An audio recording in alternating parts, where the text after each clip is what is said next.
Nessa época que nos aproximamos do fim dos tempos, temos visto cada vez mais líderes religiosos aparecendo por aí, se autoproclamando pastores, pregadores, profetas e muito mais.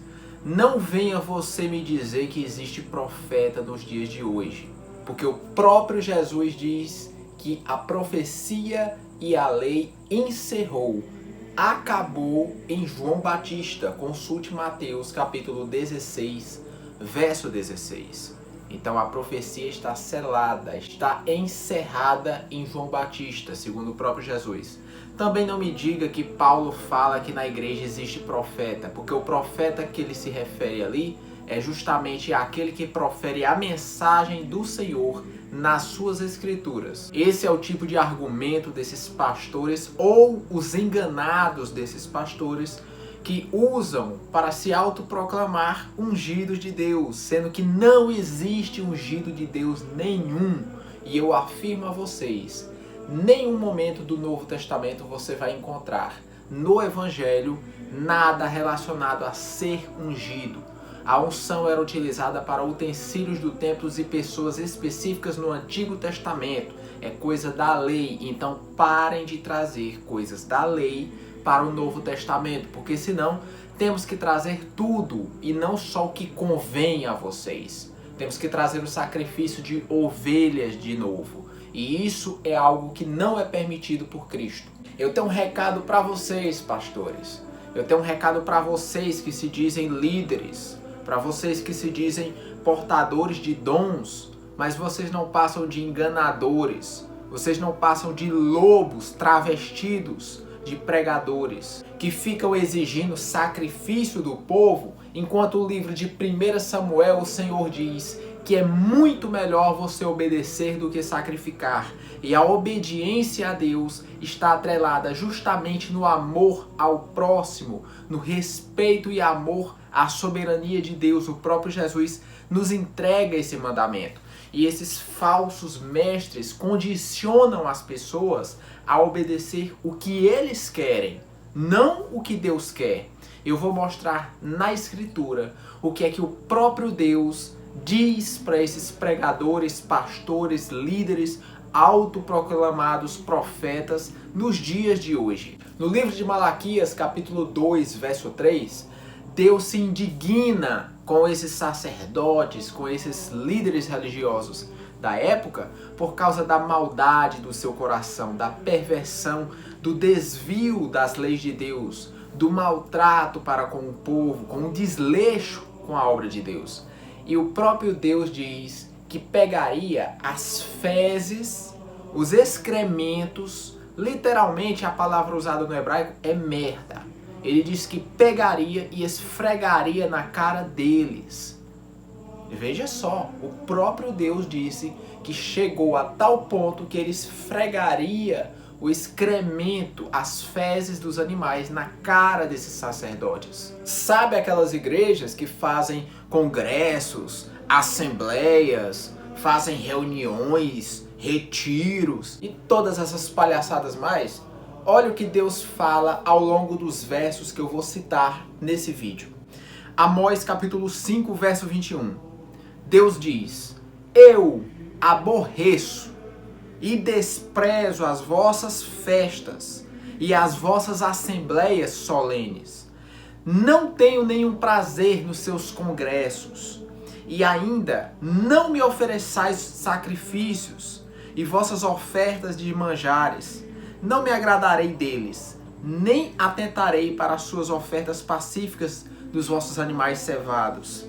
Afasta de mim o estrépito dos teus cânticos, porque não ouvirei as melodias das tuas liras. Deus está dizendo aqui que não suporta ouvir nem a música desse povo. Deus não suporta ver esses sacrifícios nojentos que eles dão. Essas igrejas que exigem que você dê dinheiro, que você faça ofertas, que você faça votos. Essas igrejas que fazem você sacrificar o que tem e o que não tem, o aviso é para vocês também. Essas igrejas que não mudam as vidas humanas, que não pregam o Evangelho de Cristo e passam 2, 3 horas de culto tocando como se isso fosse agradar a Deus, quando na verdade o que Deus quer é mudança de atitude, de comportamento, transformação humana em uma nova criatura. Vocês já viram o que é que Deus fala em Isaías capítulo 1, do verso 11 em diante? De que me serve a multidão dos vossos sacrifícios? Eu estou farto dos holocaustos de carneiros e gorduras de animais, e não me agrada do sangue dos novilhos, nem dos cordeiros, nem dos bodes. Quando virdes para comparecer a mim, quem vos requereu o só pisardes os meus átrios? Deus está dizendo aqui, quem foi que chamou vocês na minha presença? Quem foi que deu convite para vocês virem pisar no meu átrio, no meu lugar? Quem foi que chamou vocês para comparecerem perante mim? Porque eu não fui. E ele prossegue dizendo aqui, não continuem a trazer suas ofertas vãs. O incenso para mim é abominação. E também as festas de lua nova, sábado, convocação dessas congregações. Não posso suportar a iniquidade associada ao ajuntamento solene. Esse ajuntamento, esses congressos, essas coisas que vocês estão fazendo, são uma iniquidade para mim. Quem foi que chamou vocês a vir aqui? Essas datas especiais, esses feriados. Vocês acham que eu me agrado disso? Olha o que é que ele continua dizendo. Quando vocês estendem as mãos, eu escondo os meus olhos. Quando vocês multiplicam as orações, ou seja, alongam, gritam, eu não ouço, porque as vossas mãos estão cheias de sangue. Parem de fazer o mal, purifiquem-se das maldades diante dos meus olhos. Aprendam a fazer o bem, atentem para a justiça, repreendam o opressor, defendam o direito do órfão, cuidem das causas das viúvas. É isso que Deus quer. Que se compadeçam dos necessitados, dos abandonados, dos desprovidos, que sejam justos, que sejam caridosos. O apóstolo Paulo foi muito claro quando disse na sua segunda carta a Timóteo, capítulo 4, verso 3 e 4, dizendo que haverá um tempo, chegará o tempo, que não vão suportar ouvir a sã doutrina, mas não só se desviarão seus ouvidos da verdade, como também se voltarão a ouvir fábulas, contos. Eles ajuntarão para si pregadores segundo seus próprios desejos, pregadores que pregam o que querem ouvir, não o que precisam. O apóstolo Tiago fala que a religião verdadeira é se afastar da maldade do mundo e cuidar dos órfãos e das viúvas, ou seja, fazer caridade, cuidar de quem realmente necessita. Eu não vejo igreja nenhuma fazendo isso.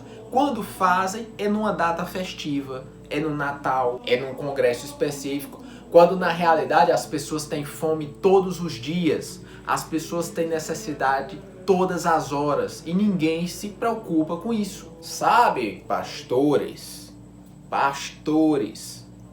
olha o que é que Deus diz para vocês no livro de Ezequiel, capítulo 34, verso 2 em diante. Filho do homem, profetiza contra os pastores de Israel e dize-lhes o seguinte: assim diz o Senhor Deus, ai dos pastores de Israel, que se apacentam a si mesmos. Não apacentarão os pastores as ovelhas? Aí o Senhor diz, vós comeis a gordura das ovelhas, vestivos da lã das ovelhas, e degolai o cevado, mas não apacentai as ovelhas. O que é que ele está dizendo? Que o pastor ele tira a lã para usar da ovelha, come a carne, chupa os ossos, usa tudo da ovelha, mas não cuida da ovelha. E aí ele continua no verso 4 dizendo, a fraca não fortaleceis, a doente, a ovelha doente, não curastes, a quebrada não ligastes, a desgarrada não tornastes a trazer e a perdida não fostes buscar, mas dominai-as sobre elas com rigor e dureza. Ou seja, esses pastores estão sendo duros e rigorosos com essas ovelhas a qual não recebem nada em troca, além de promessas vazias que Deus nunca fez. Ficam dizendo, está escrito que o Senhor disse que não te abandonarei e não te deixarei só. Não, mas espera aí. O verso que ele falou isso não foi para você. O verso foi para o personagem da Bíblia. Para você, Deus pode sim lhe deixar só. Muitas vezes, vários desses personagens foram abandonados por Deus. Quem é você para não ser abandonado por Deus? Jesus foi abandonado por Deus. Aí pegam textos distorcidos e aplicam para você como se fosse geral para todo mundo. E não é. É uma promessa específica que Deus deu a um personagem bíblico. E não se aplica a você. Ele continua a dizer, assim se espalham por não haver pastor e se tornam pasto para as feras do campo. As minhas ovelhas andam desgarradas por todos os montes e por todo o elevado horteiro. As minhas ovelhas andam espalhadas por toda parte da terra, sem haver quem as procure ou quem as busque. Jesus tem ovelhas fora dessas igrejas, rodando por aí afora, mas são ovelhas de Cristo. E nem você e nem pastor qualquer nenhum do mundo pode dizer que essas ovelhas não são de Cristo, porque elas estão por aí e elas são ovelhas. Elas não são bodes e nem precisam se tornar ovelhas. Elas já são. Elas não precisam ir para a sua igrejinha para se tornar uma ovelha. Elas não precisam ir para canto nenhum, porque o Senhor as cuidou e as criou. Da mão dele ninguém arrebata e nada do que você faça ou fale pode mudar isso. Fica aqui minha pequena observação sobre esse tema, minha indignação e minha revolta contra muitos que assim o fazem. Meditem nesses versos, espalhem para quem vocês puderem e eu espero que essa mensagem sirva de alerta, não só para você que está assistindo, mas também a todos os outros que você compartilhar, que essa mensagem não pare por aqui e que possa gerar frutos no futuro não tão distante. Hoje ficamos por aqui, nos vemos nos próximos vídeos.